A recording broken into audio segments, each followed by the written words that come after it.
Hi everyone, आज हम नया टॉपिक शुरू करेंगे जॉन लॉक। हम इस फुल कोर्स की सीरीज में राजनीतिक विचारक पढ़ रहे हैं, जिसमें सुकरात, प्लेटो, अरस्तु, हॉब्स कंप्लीट कर लिया है और इसके पहले राजनीतिक सिद्धांत पूरी तरह कंप्लीट कर लिया है। तो इन सभी वीडियो को पाने के लिए आप चैनल को सब्सक्राइब करके चैनल पर विजिट करें तथा नीचे दी गई जो लिस्ट है उसको भी चेक करें और वीडियो को लाइक और शेयर ज़रूर करें, ताकि इस फुल कोर्स की सीरीज़ जो कि बिल्कुल फ्री है सबको इसका फ़ायदा मिल सके। यूट्यूब पर दोस्तों क्या होता है, यूट्यूब पर बिना पेमेंट के पूरा सिलेबस एक जगह नहीं मिलता, एक चैनल पर नहीं मिलता। तो एस्पिरेंट यहाँ वहाँ खोजते रहते हैं, इसमें उनका बहुत टाइम बर्बाद होता है सर्चिंग में। तो इसके लिए मैंने क्या किया है कि जो है विदाउट पेमेंट फुल कोर्स ये मैंने चलाया है।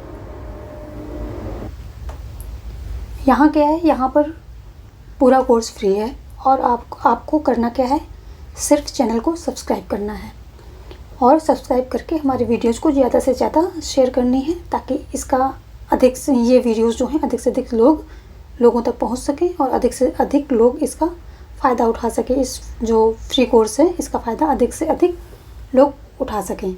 मेरा उद्देश्य है कि फ्री शिक्षा को सबके लिए एक्सेसिबल बनाना, और मेरे इस उद्देश्य को पूरा करने में आप लोगों की हेल्प की ज़रूरत है, क्योंकि आप जितने अधिक लोगों तक इन वीडियोज़ को पहुंचाएंगे उतना अधिक मेरे उद्देश्य को आपका सहारा मिलेगा। क्योंकि जब आप इनको स्प्रेड करेंगे तभी हमारे इस फुल कोर्स सीरीज़ का जो है ज़्यादा से ज़्यादा लोग फ़ायदा उठाएंगे और मेरा उद्देश्य जो है लोगों को ये शिक्षा फ्री में प्रोवाइड करना, मेरा उद्देश्य पूरा हो सकेगा।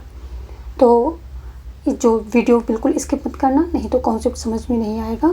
लास्ट में या एक्सप्लेन करने के समय कुछ महत्वपूर्ण तथ्य मैं बताती रहती हूँ, तो उनको ध्यान से सुनना तथा नोट डाउन भी करते रहना। पेन पेपर लेके बैठना एक स्टूडेंट के लिए बहुत ही आवश्यक चीज़ है। तो अब हम आते हैं अपने टॉपिक लॉक पर। जॉन लॉक दिस इज ये मिसप्रिंट है, लॉक ये इस तरह होगा, लॉक। ओके, तो जो जॉन लॉक है ये इनको क्या बोला जाता है, उदारवाद के जनक। अमेरिकी जो क्रांति है उसके प्रेरणा स्रोत। जॉन लॉक का जन्म कब होता है, 1932 ईस्वी में इंग्लैंड के समरसेट नामक स्थान पर एक उद्योगपति के घर में हुआ। दोस्तों आपको ये PDF चाहिए तो आप कमेंट कर सकते हैं, तो आपको ये PDF भी प्रोवाइड कर दी जाएगी। अमेरिकी क्रांति होगा यहाँ पर। तो आगे देखते हैं, प्रारंभिक शिक्षा इनकी क्या हुई। इनकी प्रारंभिक शिक्षा जो है घर पर हुई, और उच्च शिक्षा बहुत ज़्यादा मिसप्रिंट है। इन्होंने उच्च शिक्षा ऑक्सफोर्ड विश्वविद्यालय से प्राप्त की।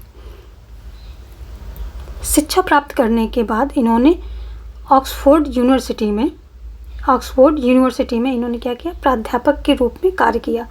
कुछ समय बाद इस पद से त्यागपत्र दे दिया और इन्होंने क्या किया, इन्होंने डॉक्टरी करना शुरू कर दिया। लॉक के समय इंग्लैंड में 1688 में गौरवपूर्ण क्रांति हुई। क्रांति का नारा था, प्रतिनिधित्व नहीं तो कर नहीं। ये जो इंग्लैंड की गौरवपूर्ण क्रांति थी, ये उसका नारा था कि प्रतिनिधित्व नहीं तो कर नहीं। इस नारे को सर्वप्रथम अमेरिकी संविधान में शामिल किया गया था। ये इम्पोर्टेंट पॉइंट है, ये आपको नोट डाउन कर लेना है कि इस नारे को सर्वप्रथम अमेरिकी संविधान में शामिल किया गया था। आगे देखते हैं, गौरवपूर्ण क्रांति के बाद निरंकुश गणतंत्र का अंत हो गया। कहाँ पर, इंग्लैंड में, और संवैधानिक शासन की शुरुआत हुई। लॉक ने क्रांति का समर्थन किया। लॉक ने जो है क्रांति का जो ये क्रांति हुई थी इसका समर्थन लॉक ने किया।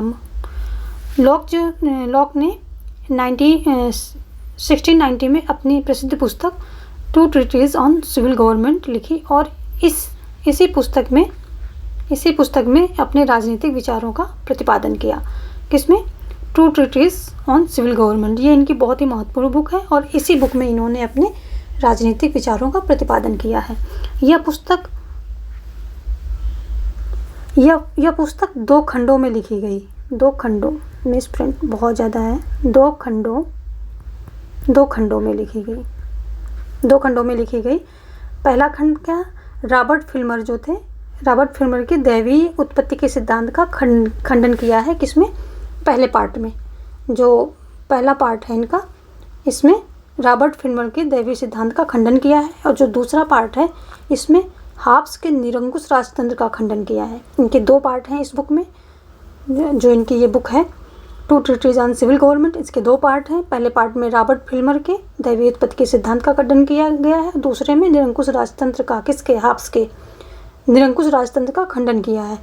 और दूसरे खंड में ही जो है अपने राजनीतिक विचार प्रस्तुत किए। इन्होंने अपने खुद के दोनों चीज़ों को खंडन करके अपने खुद के राजनीतिक विचार भी प्रस्तुत किए हैं इसी बुक में। वाहन का कथन था, वाहन इनके दर्शन को देखते हुए कहता है कि 2 treatises on civil government, 2 treatises on civil government ऐसी 2 नाली बंदूक की तरह है, जिसकी एक नाल फिल्मर पर तथा दूसरी नाल कहाँ पर है, हाब्स पर तनी हुई है। ये किसका कहना है, ये वाहन महोदय कह रहे हैं कि जो 2 ट्रीटीज ऑन सिविल गवर्नमेंट है, ये 2 नाली बंदूक है। 2 नाली बंदूक क्यों, क्योंकि इसके 2 खंड हैं और जो है एक नाल जो है फिल्मर पर तनी हुई है, दूसरी हाब्स पर तनी हुई, क्योंकि दोनों के सिद्धांतों का इन्होंने खंडन किया है, दोनों के विचारों का खंडन इस पुस्तक में किया है। आगे वाहन कहता है कि यह पुस्तक अपने प्रकाशन की 2 पीढ़ियों तक इंग्लैंड एवं फ्रांस में बाइबल की तरह पूजी जाती थी। इनका कहने का मतलब ये है कि ये बुक इतनी फेमस हुई कि 2 पीढ़ियों तक इंग्लैंड और फ्रांस में बाइबल की तरह ही पूजी जाती रही, यानी कि बाइबल की तरह इसको स्थान प्राप्त था। लॉक का प्रभाव अमेरिकी संविधान पर दिखाई पड़ता है। लॉक को क्या बोलते हैं, व्यक्तिवाद का जनक भी कहा जाता है। इनको व्यक्तिवाद का जनक कहा जाता है। लॉक ने संवैधानिक राजतंत्र, प्रतिनिधि सरकार, संसदीय लोकतंत्र, संवैधानिक राजतंत्र, प्रतिनिधि सरकार और संसदीय लोकतंत्र, उत्तरदायी सरकार आदि का समर्थन किया है। ये जो है महत्वपूर्ण चीज़ ये भी हैं, इनको आप जो है ध्यान में रखेंगे कि लॉक संवैधानिक राजतंत्र, प्रतिनिधि सरकार, संसदीय लोकतंत्र, उत्तरदायी सरकार, इन जो है प्रणालियों का इन्होंने समर्थन किया है। लॉक ने धार्मिक सहिष्णुता के सिद्धांत का प्रतिपादन किया है। ये भी बहुत इम्पोर्टेंट है, ये फैक्ट है। धार्मिक सहिष्णुता के सिद्धांत का प्रतिपादन किया है। और इन्होंने क्या किया है, चर्च को राज्य से पृथक कर दिया है, जबकि हाब्स ने क्या किया था, चर्च को राज्य के अधीन कर दिया था। और इन्होंने क्या किया है, चर्च को राज्य से पृथक कर दिया, राज्य और चर्च दोनों पृथक कर दिए। और ये कहते हैं कि धर्म अंतःकरण का विषय है, इस पर बाहरी बल का प्रयोग नहीं किया जा सकता। ये इनका कथन भी है और आप इसको विचार भी मान सकते हैं कि उन्होंने धर्म पर बाहरी बल के प्रयोग से इन्होंने उसको मना किया है कि बाहरी बल का प्रयोग नहीं होता है। आगे फिर ये कहते हैं बाहरी बल के प्रयोग से धर्म नष्ट हो जाता है। ये भी इनका कथन है कि बाहरी बल के प्रयोग से धर्म नष्ट हो जाता है। और लॉक ने क्या किया, नास्तिकों और कैथोलिकों एवं मुसलमानों को राज्य से निष्कासित कर देना चाहते थे। क्यों? क्योंकि इनमें क्या था, धार्मिक कट्टरता पाई जाती है। ये धार्मिक कट्टर होते हैं, तो जो है ये समाज में क्या करते हैं, बहुत ज़्यादा प्रॉब्लम क्रिएट करते हैं, ऐसा लॉक का मानना था। तो इन लोगों को राज्य से निष्कासित ही कर देना चाहिए। ये इनके इतने ज़्यादा विरोध में थे। लॉक को राजनीतिक उदारवाद का भी जनक कहा जाता है। ये भी आपका इम्पोर्टेंट पॉइंट है कि इन्हें क्या बोला जाता है, राजनीतिक उदारवाद का जनक भी कहा जाता है। लॉक की मृत्यु 1704 में हुई है। और लॉक की प्रमुख पुस्तकें अगर हम देखें तो 2 ट्रीटीज ऑन गवर्नमेंट, इसमें क्या है, इन्होंने जो है अपने राजनीतिक विचार दिए हैं तथा हाब्स के निरंकुश राजतंत्र का खंडन किया है सेकंड पार्ट में। फर्स्ट पार्ट में फिल्मर की दैवीय उत्पत्ति के सिद्धांत का खंडन किया है। दूसरी बुक है इनकी लेटर्स ऑन टोलरेशन, सहिष्णुता के पत्र। इसमें इन्होंने जो धर्म पर सहिष्णुता होती है एक दूसरे के धर्म के प्रति, तो उस पर विचार दिए हैं। और तीसरा है इनका ऐसे कंसर्निंग ह्यूमन अंडरस्टैंडिंग। ये इनकी 3 प्रमुख पुस्तकें हैं। आगे देखेंगे श्रम का सिद्धांत, ये श्रम का सिद्धांत लॉक द्वारा दिया गया है। लॉक कहते हैं कि श्रम जो है श्रम ऐसा है कि कोई वस्तु जो सार्वजनिक होती है उसमें व्यक्ति अपना श्रम मिलाकर उसे निजी बना लेता है। तो लॉक आधुनिक काल का पहला राजनीतिक था जिसने श्रम के सिद्धांत का प्रतिपादन किया। और लॉक कहता है कि कोई वस्तु सार्वजनिक होती है, व्यक्ति अपने श्रम का प्रयोग करके उसे निजी बना लेता है और निजी संपत्ति को छीनना संभव नहीं है। ऐसा इन्होंने खुलकर विचार दिया और ये आधुनिक काल के पहले राजनीतिक थे। ये भी इम्पोर्टेंट फैक्ट है, आपका क्वेश्चन में पूछा जाता है कि आधुनिक काल का पहला राजनीतिक कौन था जिसने श्रम के सिद्धांत पर अपने विचार दिए। तो ये लॉक थे। ये आपका लॉक का मानव स्वभाव पर विचार, जो अब हम देखेंगे जॉन लॉक हैं, उनका मानव स्वभाव पर विचार। लॉक ने मानव स्वभाव को अच्छा बताते हुए मानव स्वभाव को सामाजिक प्राणी बताया है। मानव स्वभाव को अच्छा बताया है और मानव को सामाजिक प्राणी बताया है। लॉक कहता है मानव में सहयोग, प्रेम, सहानुभूति एवं सद्भावना एवं मिसप्रिंट है यहाँ पर, तो आप इसको यहाँ पर देख लें, मैं लिख रही हूँ, एवं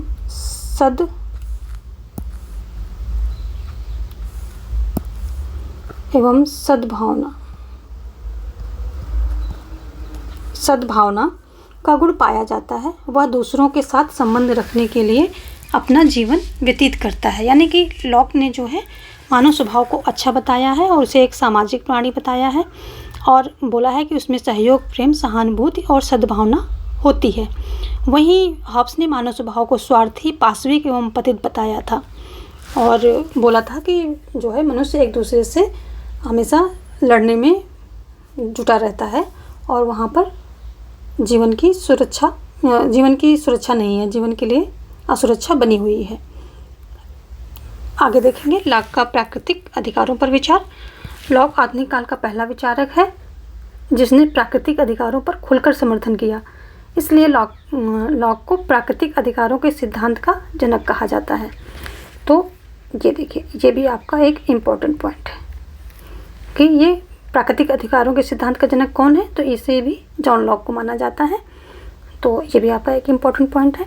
आगे लॉक ने कहा प्राकृतिक अधिकारों को जो है समर्थन करते हुए लॉक कहते हैं कि व्यक्ति के कुछ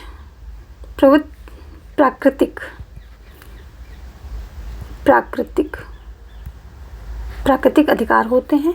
ये अधिकार जन्मजात होते हैं। ये भी ध्यान रखने की बात है कि ये अधिकार जन्मजात होते हैं, यानी कि ये प्रोवाइड नहीं किए जाते हैं। ये मनुष्य जैसे जन्म लेता है अपने अंग शरीर के साथ, वैसे ही ये अधिकार भी उसको जन्म के साथ ही अपने आप स्वतः मिल जाते हैं। इनमें किसी को कुछ करने की, स्किल की और किसी भी चीज़ की कोई ज़रूरत नहीं होती है। और ये अधिकार जीवन, स्वतंत्रता और संपत्ति के अधिकार हैं। कौन से हैं? 3 हैं।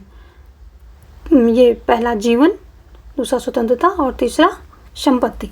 3 अधिकार दिए हैं, जीवन, स्वतंत्रता और संपत्ति। ये भी इम्पोर्टेंट पॉइंट है, आपका एग्जाम में पूछा जाता है कि लॉक के जो प्राकृतिक अधिकार हैं उसमें कौन कौन से अधिकार आते हैं। तो जीवन, स्वतंत्रता और संपत्ति के अधिकार को इन्होंने सबसे ज़्यादा महत्व दिया है। तो आगे देखो,